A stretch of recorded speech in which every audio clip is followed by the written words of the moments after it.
성도님들 인사드리겠습니다. 마라나타. 네, 성도님들 이렇게 뵙게 돼서 너무 좋습니다. 원래 우리 박경환 인재님이 나머지 필리핀 단기 선교 그 팀 사역 전도 이 간증을 해주셔야 되는데 보고를 해주셔야 되는데 사정이 생겨서 제가 먼저 하게 되었습니다. 성도님들과 함께 이렇게 말씀 교제를 허락하게 해주신 주님께 감사를 드립니다. 오늘 주제는 거짓 종교들과 기독교라는 주제인데요. 제가 감사하게도 다른 청년 현지인들과 함께 올해 우리 학생부 학생들을 대상으로 연대기 이제 강의를 같이 하게 되었는데요. 제가 이제 각자 맡아서 과를 나눠서 하고 있는데 제가 이번에 맡은 과가 가인과 아벨 파트였거든요. 그래서 그 부분에 대해서 묵상하던 중에 또 최근에 이제 전도에 대해서 우리 강단에서 우리 버스킹 사역 간증도 그렇고 우리 단기 선교 간증도 그렇고 이 전도에 대해서 많이 말씀을 들으면서 제 자신을 돌아보게 되었어요. 제가 주일학교를 섬기고 있지만 제 개인적인 어떤 열매가 없는 것 같아서 전도의 사역에 열매가 없는 것 같아서 반성하면서 왜 이렇게 나는 이렇게 사람을 두려워하고 전도를 힘있게 못할까 하는 과정 중에 이제 책을 한 권을 보게 되었습니다. 그래서 이 두려움 없는 복음 전도라는 책인데요. 존 레녹스 형제님이 지으셨는데 이 책을 보던 와중에 이 가인과 아벨 이야기와 또 이렇게 연관이 되는 부분이 있어서 주님이 주신 부분이 있어서 같이 나누기를 원합니다. 먼저 가인과 아벨에 대해서 먼저 나누겠습니다. 성도님들 너무 다 잘 아시는데요. 창세기 4장입니다.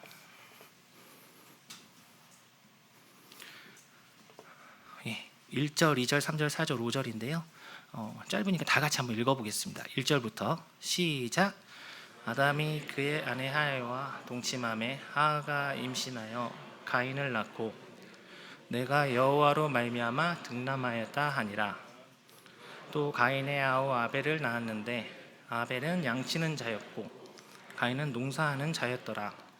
세월이 지난 후에 가인은 땅의 소산으로 제물을 삼아 여호와께 드렸고 아벨은 자기도 양의 첫 새끼와 그 기름으로 드렸더니 여호와께서 아벨과 그의 제물은 받으셨으나 가인과 그의 제물은 받지 아니하신지라. 가인은 몹시 분하여 안색이 변하니. 네, 성도님들이 잘 아시는 말씀인데 같이 한번 더 나누기를 원합니다. 1절에서 이 빨간 글씨로 되어 있는 부분은 되게 의미심장한 이야기입니다. 우리 하와가 이제 아담과 동침하고 가인을 이제 낳았는데요. 그때 내가 여호와로 말미암아 득남하였다라는 말을 하게 됩니다. 이 말은 창세기 3장 15절과 긴밀히 연결되는 것으로 다들 분별을 하고 계시는데요. 여자의 후손은 내 머리를 상하게 할 것이요 너는 그의 발꿈치를 상하게 할 것이니라. 하나님께서 에덴 동산에서 이제 쫓겨나는 하와에게 이런 약속을 해주셨죠. 아담과 하와에게 여자의 후손으로 말미암아 너희들을 구원의 메시아를 주시겠다. 그래서 하와는 혹시 내가 지금 임신한 낳은 가인이 여호와께서 말씀하신 그 메시아인가 하는 생각에 이렇게 이야기를 한 것으로 보입니다. 그래서 가인의 이름의 뜻이 획득, 소유, 획득하다 이런 뜻이라고 해요. 기쁜 마음에 드디어 주님이 주셨구나, 하나님께서 주셨구나 라는 마음에 이름을 그렇게 지은 것 같은데요. 2절을 보면은 또 바로 그게 아니었다는 것을 또 이해를 하게 되는데 가인은 아벨을 이제 낳았잖아요. 아벨의 이름은 공허함, 헛된 것 이런 뜻이라고 합니다. 아마도 가인을 키우면서 알았겠죠. 하나님이 주신 그 자손이 아니구나. 그래서 그 실망감에 이 아벨의 이름을 이렇게 지은 것이 아닌가 분별들을 하고 계십니다. 이제 중요한 것은 오늘 말씀 주제와도 관련되는 부분은 3절에서 5절입니다. 그 전에 이제 아벨은 다들 아시다시피 양치는 자였고 가인은 농사하는 자였잖아요. 세월이 지난 후에 가인은 땅의 소산으로 제물을 삼아 여호와께 드렸고 아벨도 자기 양의 첫 새끼와 그 기름으로 드렸더니 여호와께서 아벨과 그의 제물은 받으셨으나. 이 창세기 4장 3절에서 5절은 오늘 주제인 가짜 종교와 복음에 대해서 하나님께서 보여주신 참 그 기준을 보여주신 말씀으로 많은 분들이 분별하고 있습니다. 먼저 아담과 하와는 에덴 동산에서 쫓겨나면서 철저하게 반성하고 후회했을 것입니다. 또 깨달았을 것입니다. 자신들의 죄로 말미암아 자신들이 쫓겨났는데, 아시다시피 하나님께서는 짐승을 잡아서 그 죄를 가리워 주잖아요. 옷을 만들어 주시잖아요. 그래서 하나님께 나아가기 위해서는 반드시 죄 있는 나 대신에 죄 없는 짐승을 잡아서 들여서 그 피로 하나님께 나아가야 된다는 사실을 분명히 가인과 아벨에게 반복적으로 가르쳤을 것입니다. 그런데 아시다시피 가인은 그걸 전혀 듣지 않았죠. 귀담아 듣지 않았죠. 가인은 철저한 종교인이었습니다. 어디서 예배해야 되는지도 알았고요, 언제 예배해야 되는지도 알았고, 또 예배드릴 제물도 알았습니다. 하지만 결과적으로 가인은 자신의 생각대로, 자신의 주장대로 하나님께 예물을 가지고 오게 됩니다.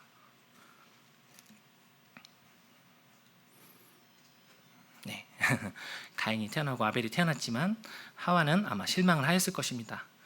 두 사람은 이제 이렇게 성장을 했고요, 이제 하나님께 예배를 드리는데 둘 다 자신이 가진 최상의 것으로 가져왔을 것입니다. 가인은 자신이 농사를 지었기 때문에 농산물을 가져왔고요. 아벨은 어린 양 첫 새끼를 가져왔다고, 양 첫 새끼를 가져왔다고 말씀해서 하고 계십니다. 하지만 하나님께서는 아벨의 제물만 받으셨죠. 가인은 충분히 들었음에도 불구하고 자신이 가진 것 중에 제일 좋은 것을 가져가면 하나님께서 받으시겠지라고 자신의 생각대로 제물을 가져왔고, 이것에 대해서 유다서에서 11절에 이러한 잘못된 가인의 모습을 가인의 길이라고 분명하게 말씀하고 계십니다. 성도님들, 가인과 아벨의 결정적인 이렇게 만든 차이가 무엇일까요? 제가 한번 읽어보겠습니다. 히브리서 11장 4절인데요. 믿음으로 아벨은 가인보다 더 나은 제사를 하나님께 드림으로 의로운 자라 하시는 증거를 얻었으니 하나님이 그 예물에 대하여 증언하심이라. 그가 죽었으나 그 믿음으로써 지금도 말하느니라. 한마디로 가인은 믿음이 없는 자였고 아벨은 믿음이 있는 자였습니다. 그 차이가 이런 큰 다른 결과를 가져온 것으로 이 말씀에서, 히브리서 11장 4절에서 말씀하고 계십니다.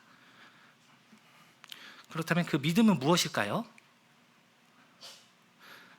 하나님께서 아담과 하와에게 가르쳐 주신 것, 너의 죄를 내가 덮기 위해서는 너희들 대신에, 죄 있는 너희들 대신에 죄 없는 짐승을 통해서 그 흘린 피로 말미암아 너희들의 죄를 덮어주겠다, 건너가겠다고 하시는 그 약속, 그 믿음, 그것이 아벨에게는 있었지만 가인에게는 없었던 것이 이 믿음의 결정적인 차이였던 것으로 보입니다.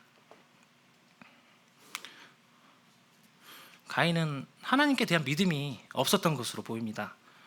무엇으로 하나님께 얘기하셨든 내가 가장 좋은 것으로 드리면 되겠지, 아담과 하와에게 들었음에도 불구하고 그렇게 행한 것입니다.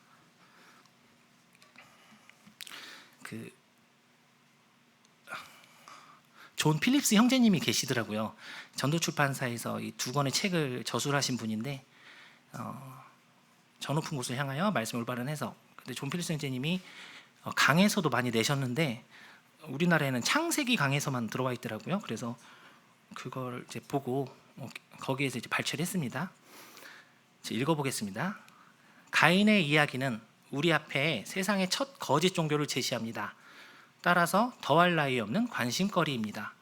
그 이후로 첫 거짓 종교는 모든 거짓 종교를 식별할 수 있는 표시가 되었습니다. 이 가인의 행동, 이 가인의 종교적인 행동은 이 이후에 나타나는 모든 거짓 종교를 예표하고 있는 것으로 성경은 말씀하고 있습니다.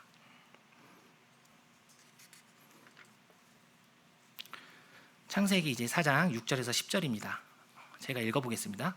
여호와께서 가인에게 이르시되 내가 분하여함은 어찌 됨이며 안색이 변함은 어찌 됨이냐. 내가 선을 행하면 어찌 낯을 들지 못하겠느냐.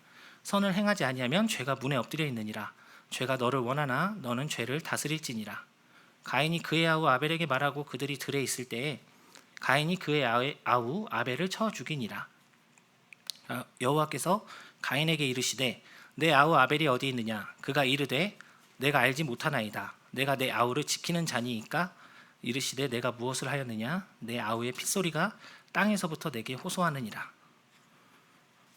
하나님께서는 가인이 죄를 짓기 전에 기회를 주십니다. 죄가 문에 엎드려 있다. 이 성경에서 최초로 죄가 언급된 구절입니다. 창세기 4장 7절은 죄가 너를 원하나 너는 죄를 다스리라고 하나님께서 가인에게 기회를 주시죠. 이 말씀은 가룟 유다에게 기회를 주셨던 예수님을 떠올리게 하더라고요. 저는 하지만 가인은 그 죄에게 다스리지 못하고 죄에게 휘둘리게 됩니다.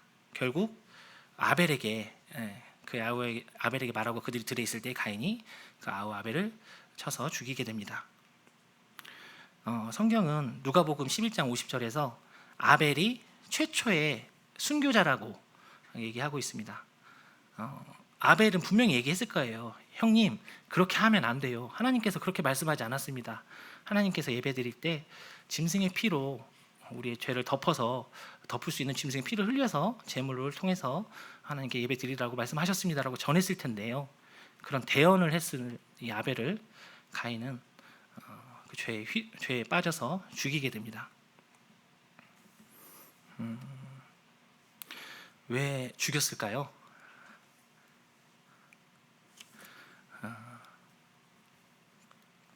그거에 대해서도 성경이 명확하게 얘기를 하고 계시더라고요.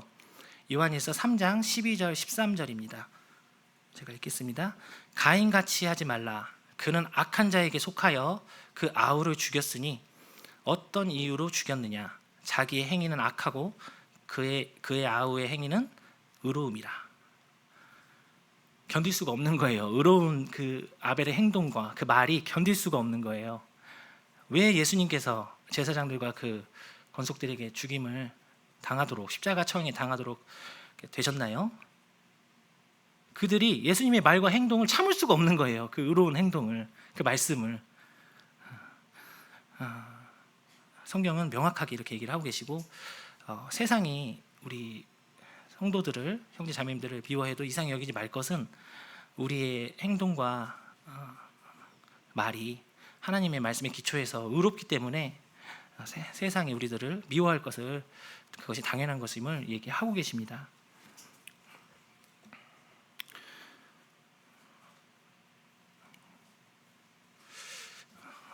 존 필립스 선생님이 가인의 종교, 이 가인의 이 종교는 이 이후의 모든 종교에 영향을 미칩니다.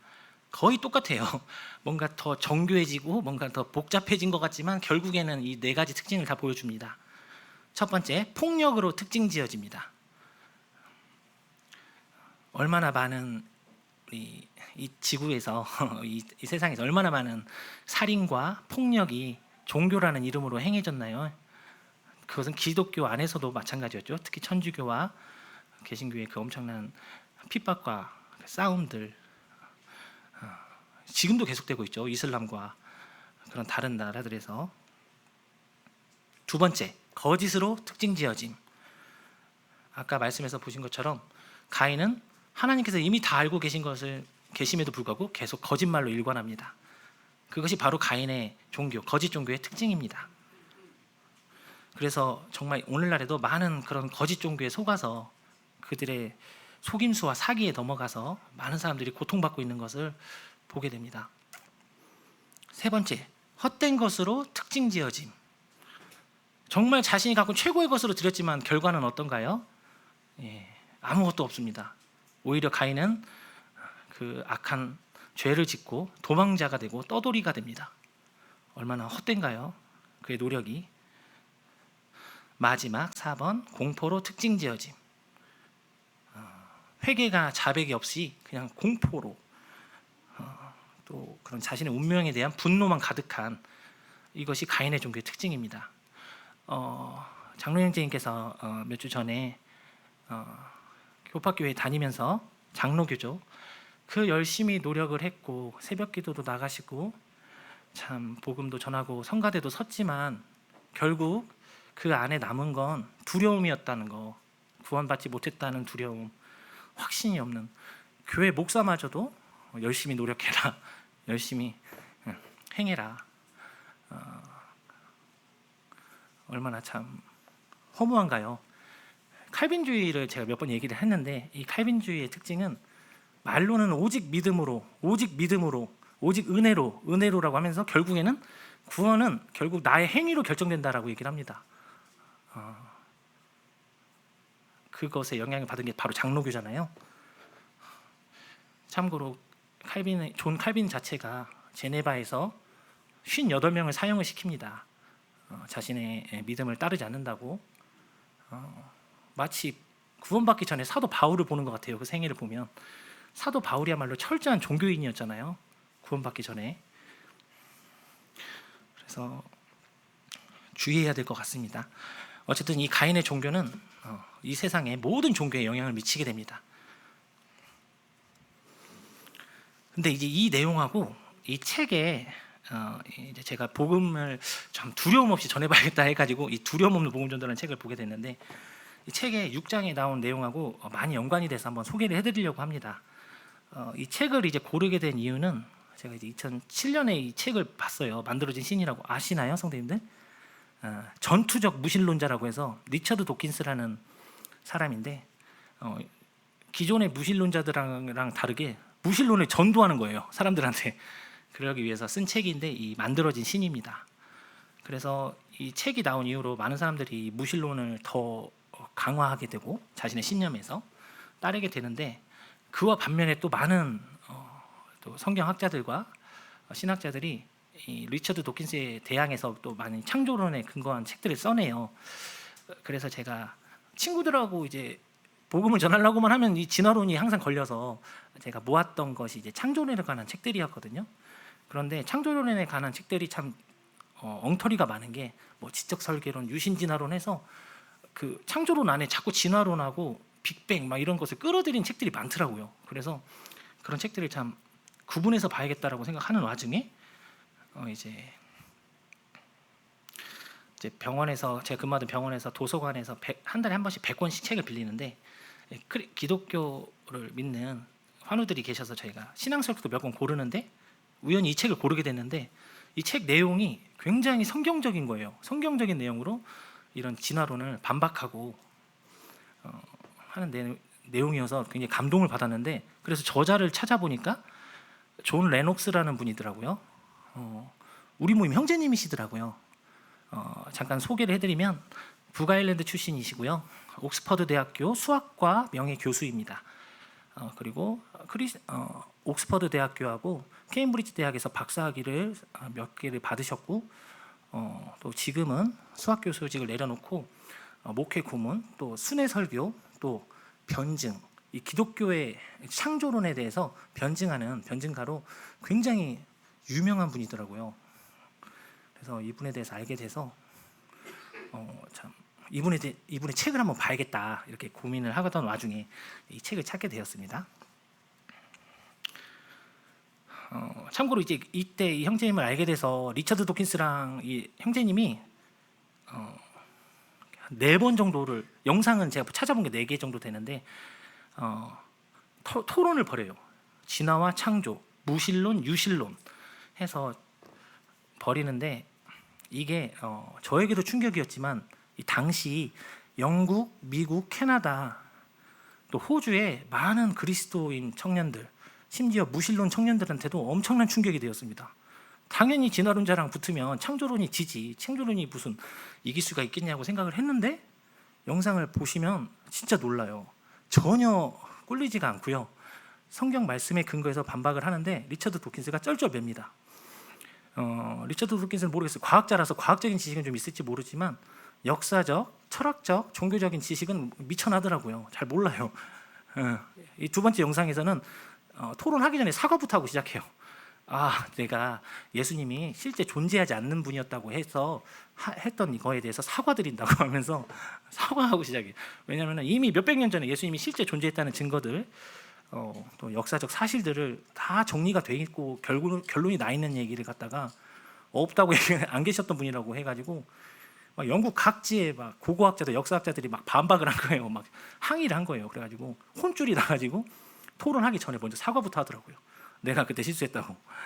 근데 이런 모습들을 보면서 영미권의 수많은 청년들이 도전을 받습니다.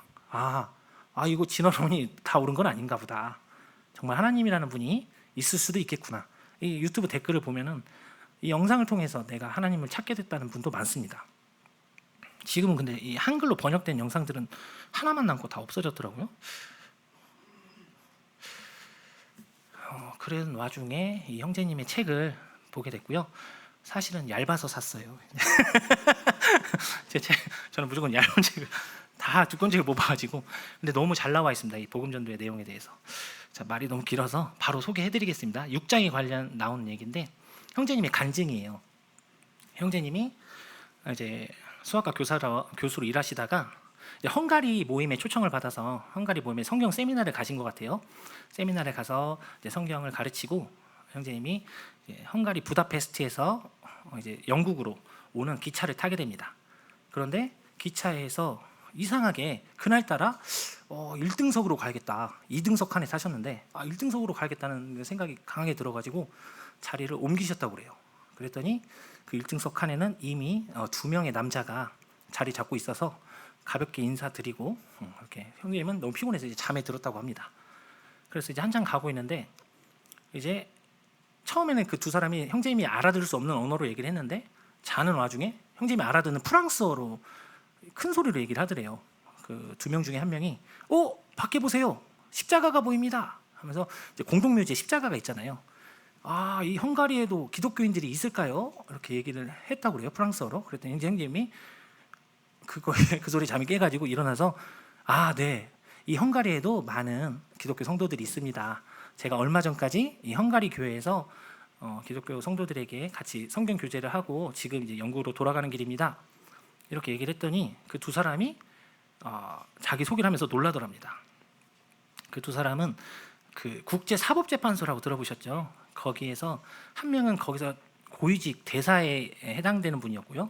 한 명은 최고위직 판사에 해당되는 분이었습니다. 두 분 다 엘리트 법조인이었는데 그 두 사람이 세계 최고의 대학 중에 하나라는 옥스퍼드 대학에 수학을 가르치시는 분이 어떻게 성경을 믿을 수가 있습니까?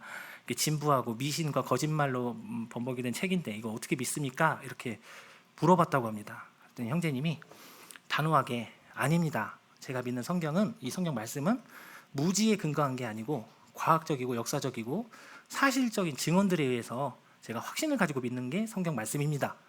이렇게 이야기를 하셨다고 합니다. 그랬더니 이제 그 두 사람이 얘기를 했다고 그래요. 우리가 이제 헝가리 부다페스트에서 오스트리아 비엔나까지 가는데 3시간이 걸리는데 그러면 그 3시간 동안 혹시 이 종교와 기독교의 차이에 대해서 알려주실 수가 있습니까?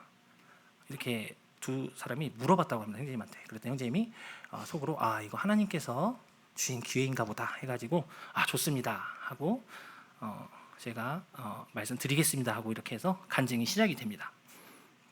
이제 형제님이 이 두 사람에게 쉽게 가르쳐주기 위해서 그림을 그리려고 하는데 이제 펜하고 종이가 없는 거예요. 그래서 다행인지 그 기차 그 칸 바닥에 먼지가 수북히 쌓여 있어가지고 손가락으로 이렇게 그리셨대요. 형제님이 그린 그림입니다. 책에 나오는 그림이고요. 설명을 해주시는 내용입니다. 이 세상의 종교는 그럼 두 분에게 물어보겠습니다. 두 분은 이 종교의 본질이 무엇이라고 생각하십니까? 이렇게 질문을 하고 이야기를 하십니다. 이 그림을 그리면서 제가 이제 많은 사람들을 만나서 이 종교에 대해서 물어본 결과 거의 대부분의 사람들이 이렇게 생각을 하고 있었습니다 하면서 먼저 종교는 입문의식이 있습니다. 이렇게 문이 먼저 있어서 입교라고 하죠. 이제 불교든 이슬람교든 이런 천주교든 유아 세례 이런 게 있잖아요. 입교를 하게 되고 그 종교 안에 있는 사제들, 스승들, 불교는 스님, 힌두교는 구루라고 하더라고요. 그리고 이슬람은 이맘, 천주교는 신부님이 되겠죠. 그런 사람들에게 이제 교육을 받습니다. 그 신앙에 대해서, 그 자신들 종교에 대해서. 그리고 선행을 베풀면서 자신들이 배운 그 신의 가르침에 따라 행하면서 마지막에는 마지막 관문으로 이제 죽게 되면 그 최종적으로 저울질을 해가지고 내가 어떤 삶을 살았는지 그런 가르침을 통해서 선을 행하면서 바르게 살았는지를 평가를 해서 그 어느 수준 이상이 되면 이제 그 종교가 말하는 뭐 천당이 됐든 뭐 천국이 됐든 그런 곳으로 가게 됩니다. 그래서 이렇게 한마디로 실적에 또 자신의 행위의 실적에 따라서 천국이 내세가 결정이 되는 것이 바로 종교입니다. 여기에 동의하시냐고 이렇게 물어봤더니 이 두 사람이 오 그렇죠. 뭐 종교가 그런 거죠. 결국에는 내가 어떻게 선하게 살았느냐가 결정하는 거 아니겠습니까? 라고 하면서 이렇게 동의를 했다고 합니다. 그래서 형제님이 그렇다면 지금부터 기독교와 이 종교의 차이를 말씀드리겠습니다 하면서 이렇게 얘기하셨다고 해요. 기독교의 메시지는 이와 다릅니다. 최후 심판에서 하나님께 받아들여지느냐 그렇지 않느냐는 다른 종교와 달리 실적주의에 따르지 않습니다. 이 점에서 기독교는 대단히 급진적인 것을 가르칩니다. 이렇게 얘기를 하시면서 그분을 지우고 십자가를 그리셨다고 합니다. 우리 기독교는 제일 먼저 이 예수 그리스도가 나를 위해서 이 십자가에서 죄를 다 흘리셔서 돌아가셨다는 사실, 부활하셨다는 사실, 이 사실을 믿음으로 구원받은 이후에 시작이 됩니다. 뭐 입교 이런 의식이 없고요. 먼저 받은 사람이 이제 기독교의 성도로 더해져서 기독교 신앙이 시작이 되는 것입니다. 그리고 어떤 그 모임 안에 뭐 목사님일 수도 있고 장로님일 수도 있고요. 또 교사 형제 자매님들일 수도 있고 이렇게 가르침을 받고 마지막에 가서는 실적주의에 따르지 않고 우리가 처음에 기독교에 들어올 때 우리 받게 된 구원받았던 그 신앙을 먼저 근거로 천국에 가게 되고 사실 우리가 천국에 가서 그동안 우리 예수님께서 말씀하셨던 대로 살았는지 또 복음을 전했는지 또 정말 성경 말씀대로 정말 올바르게 살았는지를 따져서 그것이 보상으로 천국에 가는 것은 이제 아니고요. 그 문제는 이미 해결이 된 문제고 이렇게 보상을 받게 됩니다. 이것이 근본적으로 종교들과 기독교의 차이입니다. 얘기를 하시면서 다른 종교는 얼마나 뛰어난 스승을 만났던지 좋은 사람을 만났던지를 떠나서 결국에는 자기의 행위가 결정을 하지만 기독교는 그렇지 않습니다. 이렇게 얘기를 하셨다고 해요. 그랬더니 그리고 이제 이어서 얘기를 하십니다. 예수님께서 이렇게 말씀하셨죠. 내 말을 듣고 또 나 보내신 이를 믿는 자는 영생을 얻었고 심판에 이르지 아니하나니 사망에서 생명으로 옮겼느니라. 이 말씀은 예수님이 인류의 최후 심판자가 될 거라는 놀라운 주장을 하는 배경에서 나왔습니다. 예수님께서 마지막에 심판자가 되신다는 겁니다.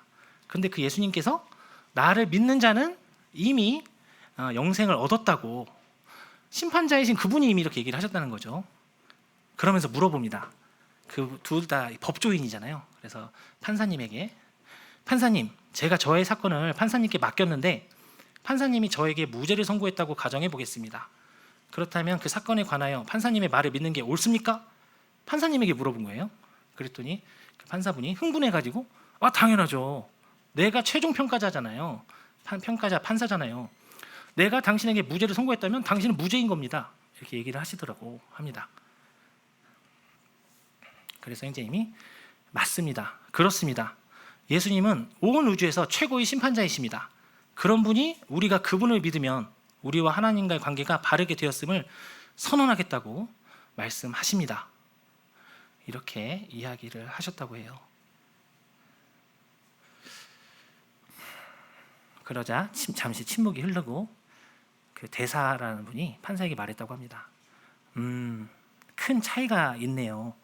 종교와 기독교는. 그리고 형제님을 보면서 덧붙였다고 합니다. 기독교는 전적으로 예수 그리스도가 정녕 누구인지에 달려 있군요. 그렇습니다. 내가 대답했다.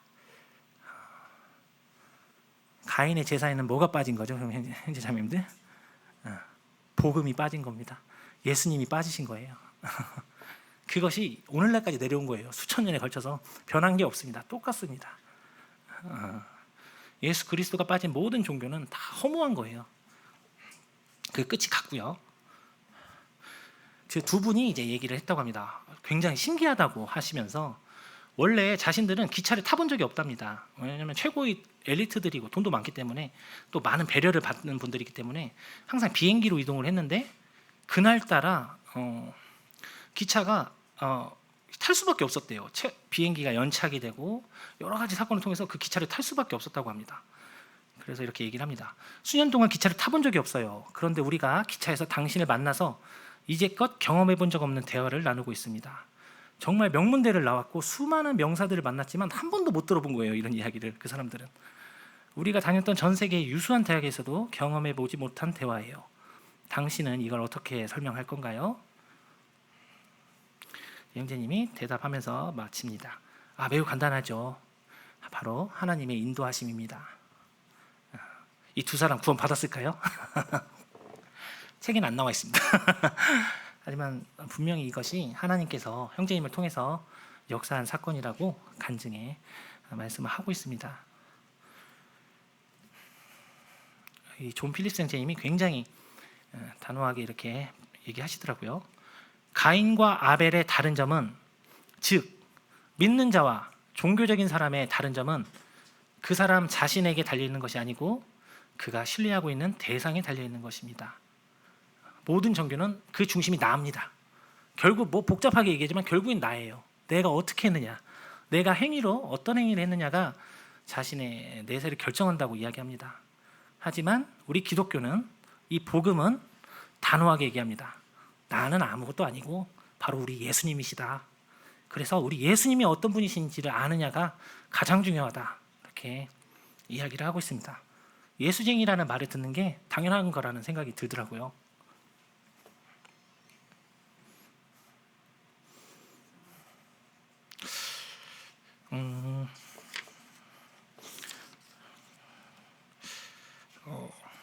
이제 이 말씀을 들으면서 이 말씀 교재를 이제 준비하면서 들었던 생각은 또 에베소 교회가 또 생각이 났어요. 가인을 이제 대해서 생각을 하다 보니까 어쨌든 가인은 자신의 최상의 것을 드렸잖아요. 잘못된 믿음이었고 당연히 헛된 행동이었지만 에베소 교회에 대해서 지난번에 이제 사대 교회에 대해서 얘기하면서 사실 우리 모임에는 에베소 교회에 대한 교제가 더 필요한 게 아닐까라는 생각을 했었는데 이 말씀을 준비하면서 좀 묵상을 한 부분이 있어서 나누길 원합니다. 요한계시록 2장은 7교회를 정말 예수님께서 MRI 찍듯이 완전히 촬영을 하셔가지고 그 교회들의 문제점들을 짚어주시고 정확하게 경고해 주시는 내용입니다. 그래서 많은 분들이 요한계시록에서 가장 중요한 내용 중이 하나라고 얘기를 하시는데요. 그 에베소 교회에 대해서 잠깐 얘기를 나누자면, 에베소 교회는 아시다시피 굉장히 큰 도시인 에베소에 있는 교회고요. 당시 6대 도시 안에 들었다고 합니다. 로마, 알렉산드리아, 안디옥 다음으로 큰 도시가 에베소였고 아테네보다도 컸다고 합니다.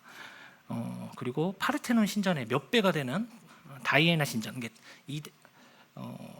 아데미죠. 아데미 신전이 있었던 곳이고, 어쨌든 그 와중에도 사도가 직접 세웠던 교회고, 디모데가 목회를 했고, 마지막에는 이 요한계시록을 작성한 사도 요한이 예수님의 모친 마리아를 데리고 가서 사역한 곳으로 여겨지고 있는 곳이 바로 당시 으뜸이 되는 교회가 에베소 교회였습니다. 그런데 이 에베소 교회를 책망하세요, 하나님께서. 다 같이 한번 읽어보시겠습니다. 1절부터 시작. 에베소 교회 사자에게 편지하라. 7별을 붙잡고 세 사이를 거니시는 이가 이르시되, 내가 내 행위와 수고와 내 인내를 알고 악한 자들을 용납하지 아니한 것과 자칭 사도라 하되 아닌 자들을 시험하여 그의 거짓된 것을 내가 드러낸 것과 또 내가 참고 내 이름을 위하여 견디고 게으르지 아니한 것을 아노라. 그런 너를 책망할 것이 있나니 너의 처음 사랑을 버렸느니라. 그러므로 어디서 떨어졌는지를 생각하고 회개하여 처음 행위를 가지라. 만일 그리하지 아니하고 회개하지 아니하면 내가 내게 가서 내 촛대를 그 자리에서 옮기리라.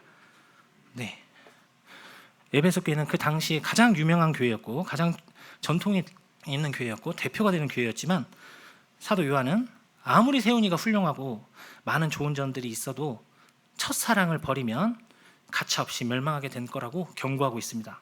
주님께 말씀을 받아서요. 모든 것이 뛰어난 으뜸이 되는 교회도 회개하지 않고 버티다가 역사의 끝자락으로 사라지게 되는 이런 내용을 경고하고 계십니다.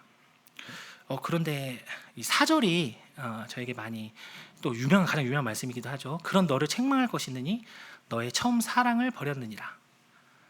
이제 이 부분에 대해서 묵상을 하다가요, 이 처음 사랑에 대해서 두 가지를 얘기하시더라고요. 특징을. 에베소 교회의 처음 사랑이 의미하는 게 두 가지가 있습니다. 첫 번째는 순결입니다. 첫 번째 결혼과 두 번째 결혼의 차이가 있겠죠. 순결은 많은 분들이 이렇게 얘기를 하시더라고요. 하나님과 피조물의 가장 큰 차이, 뭐 하나님의 무소부재하심, 엄청난 능력과 그런 것이 있겠지만, 사랑이 있겠지만 가장 큰 차이는 바로 거룩하심이다. 피조물과 하나님을 구분짓는 그 능력이 많다는 사탄도 이 거룩하심 앞에서는 정말 미천한 존재만도 못한 그런 존재가 바로 사탄이 돼버리는 것이죠. 그런데 우리 피조물들에게 가진 것들 중에 가장 하나님의 거룩하심에 부합되는 게 바로 순결이라고 얘기를 하시더라고요. 오늘날 사탄이 지배하는 세상에서는 이 순결이 정말 뭔지만도 못한 것으로 여겨지지만, 성경은 계속해서 이 순결의 중요성에 대해서, 그 가치에 대해서, 하나님께서 이 순결을 얼마나 귀하게 보시는지에 대해서 계속해서 강조하고 있습니다. 성도님들, 그렇다면 이 교회의 처음 사랑이 의미하는 이 순결은 무엇을 의미할까요? 네, 아시다시피 세상에 물들지 않는 것입니다.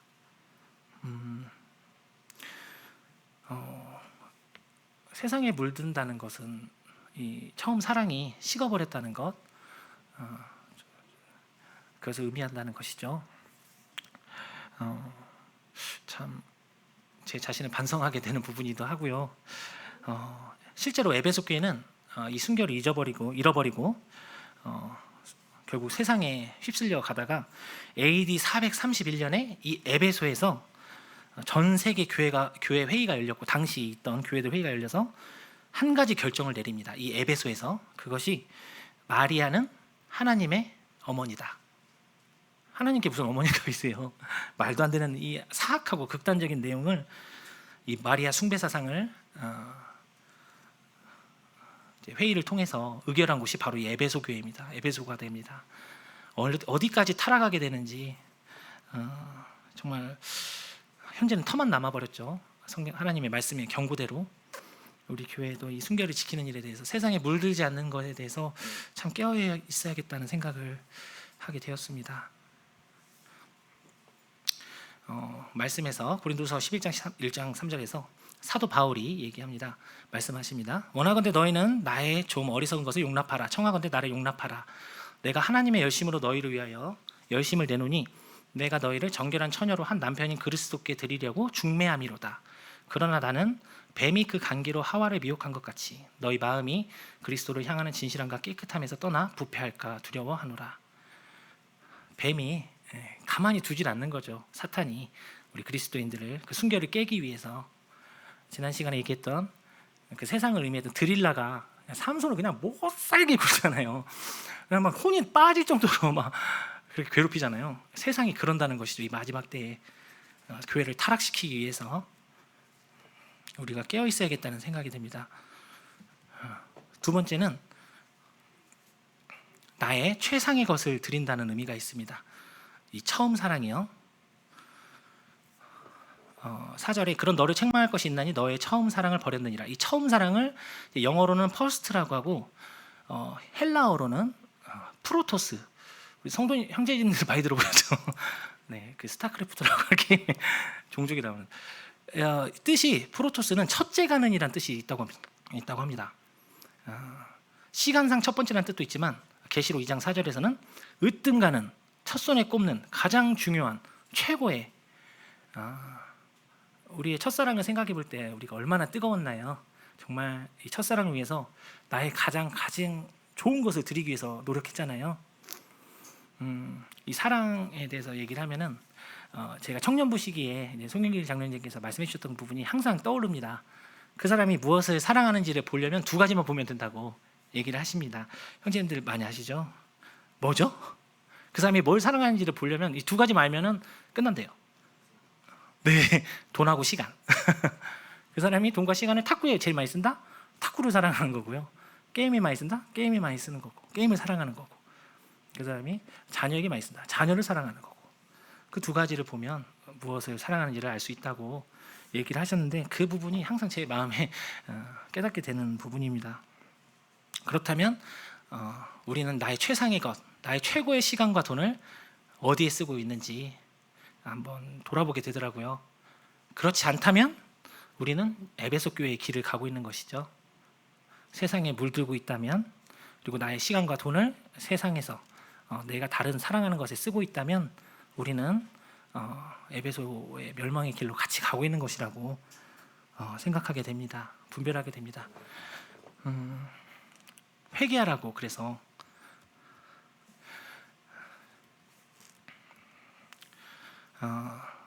5절, 그러므로 어디서 떨어졌는지를 생각하고 회개하여 처음 행위를 가지라. 회개는 뜻을 돌이키는 것이고, 거기서 멈추지 않고 행동을 바꾸는 것입니다. 뜻만 바꾸는 게 아니고 나의 행동을 바꾸는 것. 우리가 얼마나 지금 이 시대를 살아가면서 이 부분의 말씀에 대해서 생각해야 될지를 한번 분별하게 되었습니다.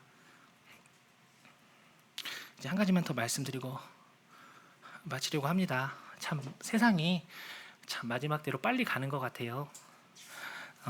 지난주에 봉동교회에서 이제 김종만 형제님이 주의 재림의 징조와 재림을 준비하는 삶이라는 영상을 이제 말씀을 전해주셔서 이제 저희 소그룹에서 형제님께서 공유해 주셔서 봤는데요. 정말 마지막 때가 가까워 온 것 같습니다. 실제로 미국이나 캐나다에서는 그 성도들이 에스겔 38장이 실제로 진행되고 있다고, 이루어지고 있다고 현 세대에서 서로 이렇게 경고하고 격려하고 있습니다. 주님이 오실 날이 가까웠다. 터키가 나토에서 탈퇴하는 날은 아마 그 신호탄이 되지 않을까라고도 분별하시더라고요. 에스겔 38장은 또 다니엘서 9장, 또 스가랴서 13장은 이스라엘에게 대환란 이전에, 그 직전에 어떤 일이 있을 것인지를 보여주는 굉장히 중요한 말씀입니다. 그리고 요한계시록 8장 9장에 7인과 7 나팔은 재앙은 거의 맞물려서 일어날 우리 교회들에게 경고하시는 말씀인데요. 이 모든 일들이 바로 주님이 오신 이후에, 공중재림하신 이후에, 우리 교회 성도님들과 저희가 다 같이 휴거된 이후에 일어날 것이라는 사실을 말씀하고 있습니다. 이스라엘이 정말 지금 일촉즉발의 상황으로 가고 있고요. 저희 언론에는 잘 소개가 안 되는데 발칸반도 1차 세계대전이 어디서 일어났죠? 발칸반도에서 일어납니다. 코소보와 세르비아는 지금 굉장히 갈등이 심각해지고 있고, 세르비아는 아시다시피 러시아와 똑같은 슬라브족이에요. 러시아가 여기에 껴 있습니다. 그리고 대만도 사실상 스탠바이에 들어가 있습니다. 중국과의 전쟁 준비로 중국은 대만을 노리고 있죠. 주님이 오시고 나면 이 모든 일들이 순식간에 일어날 것이고, 복음을 듣지 못한 우리 가족들, 지인들, 친구들은 이 위기를 겪어야 될 것입니다. 이 마지막 때에 우리는 어떻게 해야 될까? 이 책을 보면서 형제님이 용기를 내라고 하면서 베드로 사도가 우리는 보고 들은 것을 말하지 아니할 수 없다. 그렇게 하면서 제자들은 정말 당시에 예수님을 따르는 다른 사람들의 길을 밝히 비춤으로써 자신이 몸담은 사회에 지대한 영향을 끼쳐야 했습니다. 어떻게 사느냐, 무엇을 말하느냐로 세상에 예수님을 전하는 증인이 되어야 했습니다. 우리도 그런 삶을 살아야겠다고 이야기를 하십니다. 이제 마칠 건데요. 소그룹에서 이제 버스킹 사역을 하는 우리 형제님께서 사탄의 송사로 정말 낙심이 될 때가 있다, 힘들 때가 있다라고 얘기를 해주셨어요. 이번 주에. 제가 부끄럽더라고요. 아무것도 안 하면 낙심이 있을까요? 전도하지 않고 그냥 조용히 살아가면 낙심이 있을까요? 주님 일을 하기 때문에, 주님의 복음을 전하기 때문에 낙심이 오는 것이고, 사탄의 송사가 계속해서 오는 것이잖아요. 형제님을 좀 위로해드리고 싶었는데 제 자신이 너무 부끄러워가지고 한마디도 못했습니다.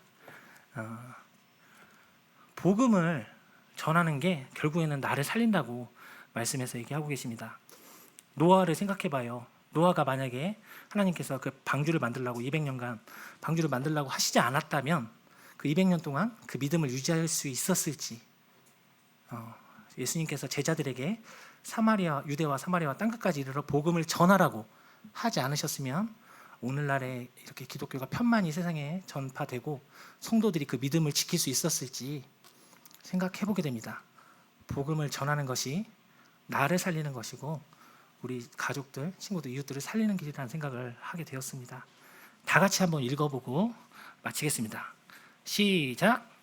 이와 같이 주께서도 복음 전하는 자들이 복음으로 말미암아 살리라 명하셨느니라. 고린도전서 9장 14절 말씀입니다. 네, 감사합니다.